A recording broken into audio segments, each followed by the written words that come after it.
Bismillahirrahmanirrahim and welcome back to another video tutorial. 201 SCR is a device having dash layers and junctions.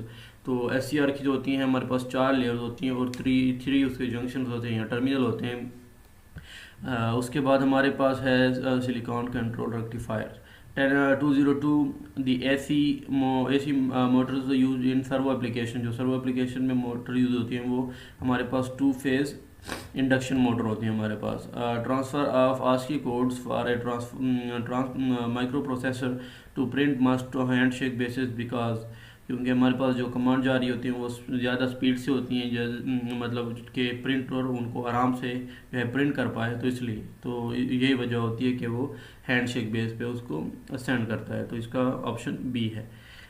Which is not a type of की switch.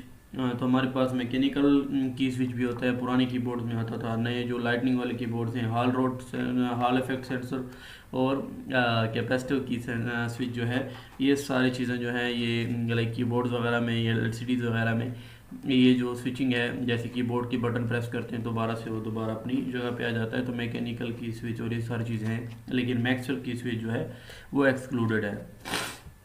उसके बाद हमारे पास आ जाए specifying the kind of input processing and output requirement program occur when. हमारे पास जब कोई भी प्रॉब्लम हम डिफाइन करते हैं तो उसकी इनपुट क्या होगी, उसके आउटपुट के पैरामीटर्स क्या होंगे, तो ये उस वक्त ही हमारे सामने आती है। बस टोपोलॉजी जो है व्हाट इज बैकबोन। तो हमारे पास बस टोपोलॉजी आप सबको पता है क्या होती है। उसमें जो वायर जो सारे नेटवर्क को कनेक्ट कर रही होती है तो वही उस की बैकबोन होती है, जो कि उसको हम हब भी कहते हैं, सॉरी लॉक केबल भी कहते हैं उसकी। और उससे ये होता है कि अगर एक हब लॉक केबल में कोई डैमेज आ जाए तो सारी नेटवर्क जो हैं वो डिस्कनेक्ट हो जाते हैं। Which statement is not true about VHDL। तो ये हमारे पास जो है हार्डवेयर लैंग्वेज है जो कि केस सेंसिटिव नहीं है।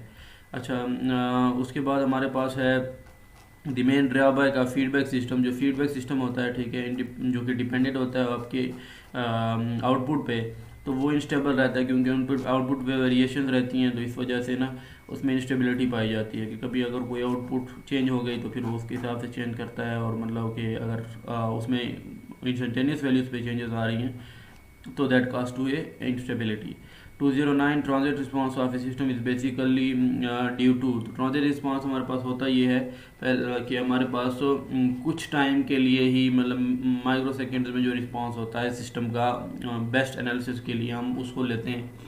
और उसका एक और पॉइंट भी है कि वो जो लाइक अगर हमारे पास आउटपुट नहीं भी आ रही तो वो जो स्टोर एनर्जी होती है वही उसकी काज होती है, ठीक है, उसकी वजह से ही हम ट्रांजिट रिस्पांस को देख पाते हैं, जो कि लाइक कैपेसिटर्स मोस्टली यूज़ होते हैं उसके लिए। तो हमारे पास स्टोर एनर्जी जो है ऑप्शन डी है। If current and voltage are out of phase. तो अगर आउट ऑफ फेज हैं by 90 degree then power factor will be. तो अगर आउट ऑफ फेज ही हैं ये दोनों, अगर कोई शिफ्ट आ रहा है तो फिर वो तो ठीक है, लेकिन अगर आउट ऑफ फेज हैं तो फिर आपका पावर फैक्टर ज़ीरो होगा, या पावर आपकी ज़ीरो होगी। अच्छा, उसके बाद हमारे पास आता है instantaneous value of sinusoidal AC current जो एट 45 डिग्री। तो साइनोसाइडल करंट जो होता है हमारे पास 45 डिग्री पे हमारे पास RMS वैल्यू होती है। Which wave has least value of form factor. तो फॉर्म फैक्टर आपको पता है रेशियो होती है मैक्स पावर जो कि मतलब हमें अचीव हो सकती है to the ratio of at the, मतलब कि हमारे पास आउटपुट आ रही है, डिलीवर्ड हो रही है, तो वो जो सबसे कम हो रही होती है वो स्क्वायर वेव की होती है। The unit of inductive susceptance. जो हमारे पास ससेप्टेंस होती है हमारे पास, इसकी वैल्यू जो है ये सीमेंस होती है नॉर्मल, क्योंकि रेसिप्रोकल है हेनरी का। अच्छा, उसके बाद हमारे पास विच व्हाट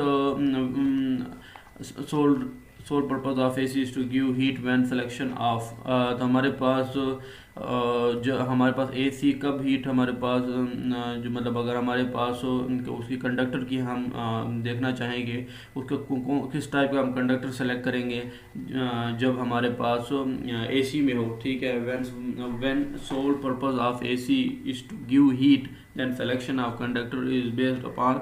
तो उसके जो है RMS वैल्यू ऑफ करंट पे उसकी डिपेंड हो रही होती है, जो कि एक्चुअल वैल्यू जो कि पीक से थोड़ी नीचे की वैल्यू होती है। अच्छा, the power factor of DC supply voltage is always, तो डीसी का हमारे पास पावर फैक्टर जो होता है वो यूनिट ही होता है हमेशा, ठीक है। उसके बाद हमारे पास ये potential barrier are measured in, तो पोटेंशियल बैरियर्स जो हमारे पास होते हैं वो मेजर करते हैं वोल्ट्स में, ठीक है। पोटेंशियल का मतलब ही लाइक एक हायर लिमिट और अपर लिमिट के बीच जो डिफरेंस है, तो उसको हम पोटेंशियल कंसीडर करते हैं। ट्रांजिस्टर जो है हमारे पास ट्रांसफ़र ऑफ रेजिस्टेंस होता है इस, ठीक है।